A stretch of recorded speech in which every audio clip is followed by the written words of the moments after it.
비행단이 주둔하고 있는 강릉기지는 6.25 전쟁 당시 제10전투비행전대가 주둔하고 있던 역사적인 장소이다.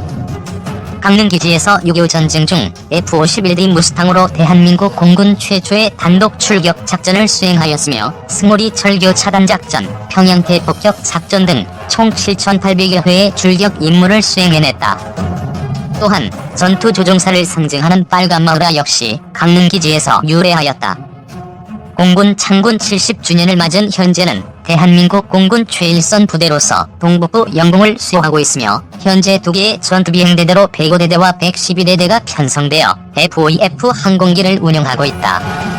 18전비 105전투비행대대는 현재 진행되고 있는 한국형 전투기 KEFX 사업의 최초 전력화 부대이다. KEFX 블록 1형을 인수하면 동해 초계 비행에 투입하여 영공 방위의 최일선 비행단으로 F-35E, F-15K, KF-16 전투기 부대와 어깨를 나란히 할 것이다.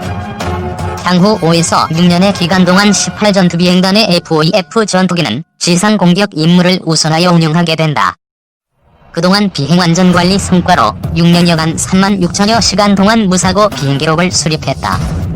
앞으로도 안전비행을 위해서 장기 운용 항공기인 F-5F의 체계적인 정비 시스템을 구축하여 다빈도 결함 품목의 대조기적인 정밀검사를 실시하고 정비 품질을 향상시켜 철저하게 정비한다. 이를 비행점검 체계를 구축해 항공기를 점검하여 최상의 비행안전을 도모하고 있는 것이다. 한국공군은 1965년 4월 30일에 이란 공군에 이어 두 번째로 FA-B 전투기 도입국이 된다. 도입 초기에 FA-16대, F-5B 4대 등 20대를 인수하며 당시 수원기지의 제10전투비행단 105전투비행대대에서 최초로 운용하게 된다. 1969년 8월 F-4D 팬텀을 도입하기 전까지 105전투비행대대의 F-A는 한국 공군 주력 전투기였다. 국내에서 면허 생산한 KF-5 제공호 단전형은 APQ-159E 레이더를 장착한다. F-5인 기체 중량 4.4톤의 전투기이며 연료를 만재하면 7.95톤으로 무장 등을 만재하는 최대 이륙 중량은 11톤에 이른다. 개발 과정에서 고도 10.9km에서 최대 속도 마하 1.64를 기록했다. 최대 순항 속도는 같은 고도에서 마하 0.98을 기록했다. 상승 속도는 1분에 10.5km에 상승하여 가속 성능이 우수한 경전투기로 최대 상승 고도는 쌍발 엔진을 사용하여 15km이며 엔진 흥계로 시도할 경우 12km까지 올라갔다. 2019년 현재 대지상 공격용 무장으로는 MK-82 폭탄과 2.75인치 로켓 한 보드, MK-20 장갑 파괴용 확산탄과 CB-58 인마살살용 확산탄을 장착 운용하며 2013년부터 KGGB 유도 폭탄을 사용한다. 또한 2017년부터는 JTAAC 지상유도 임무부대가 창설되면서 HAVE-II 레이저 유도 폭탄의 하나인 GBU-11을 운용하고 있다. GBU-12는 사거리 10km 거리까지 두 발이 가능하며 약 8m의 정확성을 갖는다. 체프 플레어, 카트리지 디스펜서는 AIR-40을 사용하며 AIR-46이나 이스라엘제 SPS-1000, RWR이 장착되어 있다. 한국공군은 1974년 F-5E-126대, F-5F-20대의 도입 결정을 하여 같은 해 8월부터 기체를 인수한다. 이때부터 한국 공군의 전투기 전력이 양적, 질적으로 확장이 시작되는 시기이다.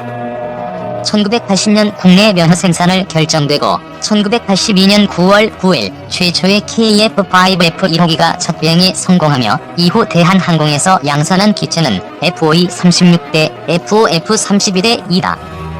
전투행동 반경은 AIM-9P3-4 미사일 2발을 장착하고 최대 연료 탑재 시 570나노미터이다. AIM-9P3형은 무연의 로켓 모터를 사용하며 신관은 AIM-9J형과 동일한 적외선 신관을 사용한다. AIM-9P4형은 시크가 AIM-9L형과 동일한 형태로 되어 있다고 하여 전방위 사격이 가능하다. 강릉기지는 1945년에 건설되어 1954년 휴전 이후 기지 경비를 위한 강릉기지대만 남아있다가 1957년 제30단 302관제 경보대대만 주둔하게 된다. 로 공군본부는 동진계획을 수립하여 1967년 기지 활주로 보강 공사를 시작으로 1968년 18기지대로 확대하고 1970년 기지전대, 1974년부터 전투기가 오정 주둔하는 18전투기 행전대가 창설되어 F-86F 세이버 전투기가 이동 배치된다. 1977년 6월에 제18전투기 행단이 창설된다. 1986년 8월 25일에 F-5F 전투기를 운영하는 105대대가 18전투기 행단에 예속 변경되어 오늘에 이른다. 1987년 111대대, 1994년 205대대가 차례로 배속된다. 18전비는 올림픽 개최 도시인 평창의 최인적 부대로서 올림픽 기간 중 관동대학교 하키센터에 헌병특수임무반과 폭발물 처리반을 투입하여 대테러 작전을 수행하였으며 기지 내에서는 대공방어대가 올림픽 경기 시작 전으로 경계작전 태세를 유지했다.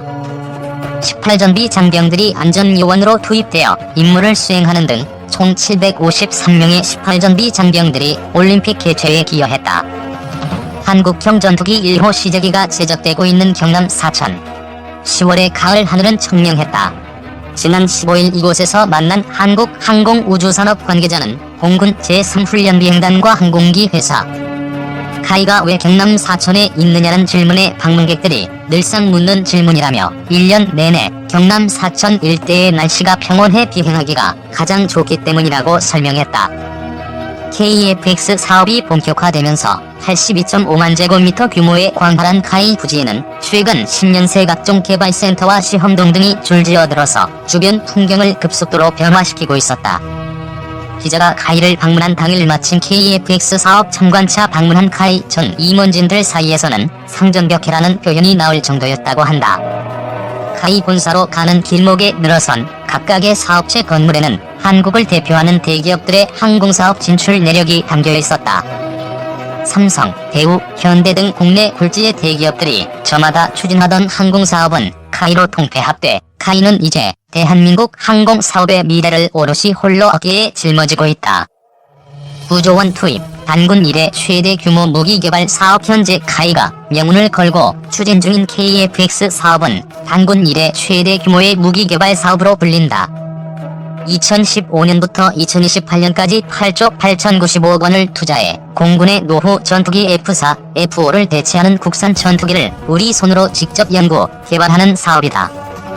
KF-X를 제작하기 위해서는 22만여 개의 표준품, 7천여 개의 구조물, 1,200여 개의 배관, 550여 개의 전자장비와 기계장치, 250여 개의 전기배선 다발 등을 직접 설계해 제작해야 한다. 그래서 전투기는 인간이 만들 수 있는 극한의 머신이라고 불린다. 지난 2015년 12월 방위사업청과 KF-X 체계 개발 사업 계약을 체결한 카이는 현재까지 수십만 개에 달하는 표준품, 구조물, 기계장치 등을 모두 설계하고 제작까지 완료한 상태다. 지난달 3일 드디어 이러한 부품과 장치를 모두 종합해 실제 전투기를 만드는 최종 조립에 착수했다. 현재 KF-X 2호 시제기 기준으로 65%의 공정이 진행됐고 내년 5월 완성될 예정이다. 1300 엔지니어가 7000개 구조물 조립, 65% 공정 사상 최초의 국산 전투기 개발이라는 미증유의 과제에 도전하기 위해 지난 5년여간 수많은 연구인력이 투입됐다. 경남 사천의 카이 개발센터에는 현재 1300여 명의 엔지니어들이 일하고 있다. 인근에 있는 조선업계의 극심한 불황으로 선박 설계 경력 엔지니어들을 다수 채용할 수 있게 된 건 역설적으로 크나큰 행운이었다. 최근 수년간 약 370여 명의 선박 관련 엔지니어 등 800여 명이 KF-X 설계를 위해 카이에 중환됐다. 카이 관계자는 선박 설계나 항공기 설계나 근본은 비슷하다며 구조 설계 및 해석, 개통 설계 등의 분야에서 카이로 유입된 선박 엔지니어들의 기여가 특히 컸다고 설명했다. 또한 카이는 70여 개의 교육 과정을 개설하고 분야별 심화 교육을 실시, 채용된 경력 엔지니어들의 빠른 현장 투입을 지원했다. 카이 측은 이렇게 개발된 KF-X 엔지니어들은 향후 카이뿐만 아니라 대한민국 항공 분야의 중요한 인적 자원이 될 것이라고 자부했다. 여기는 KF-X 조종석, 한반도 위를 날다. 카이 개발센터에서 첫 방문지는 KF-X 조종성 평가 시뮬레이터였다.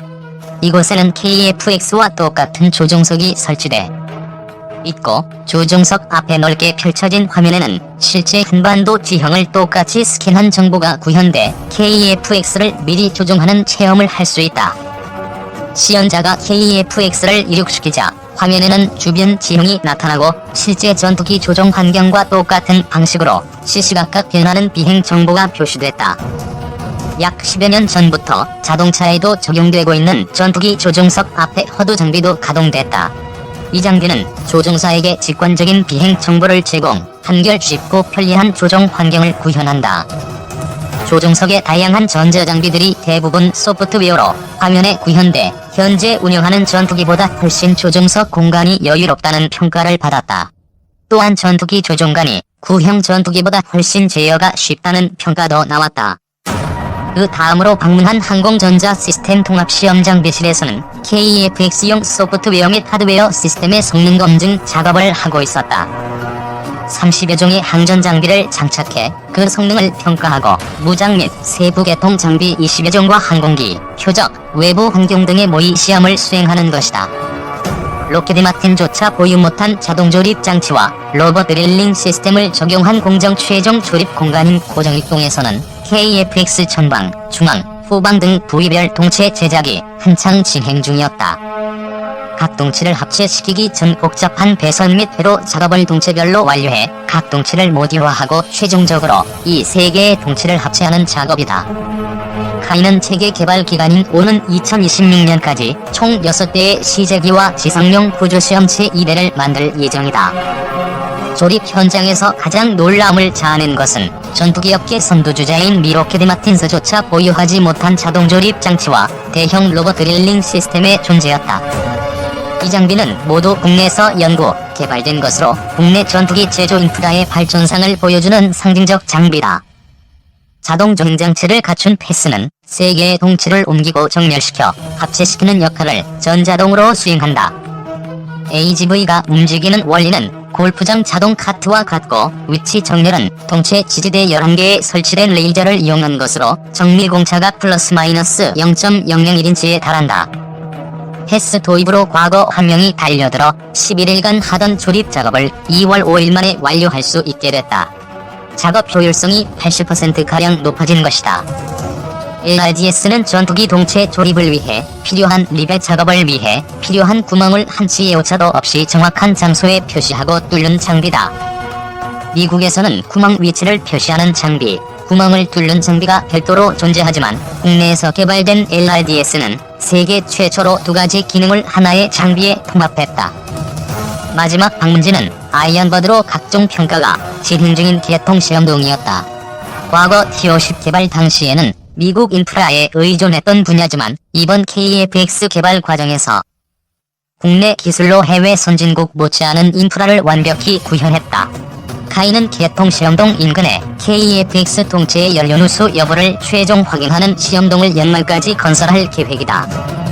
카이 관계자는 KEFX 개발 과정을 거치면서 국내의 전투기 제조를 위한 근본적인 인프라가 갖춰지고 있다. 현재 카이의 전투기 제조 인프라는 세계 최고 수준이라고 말했다.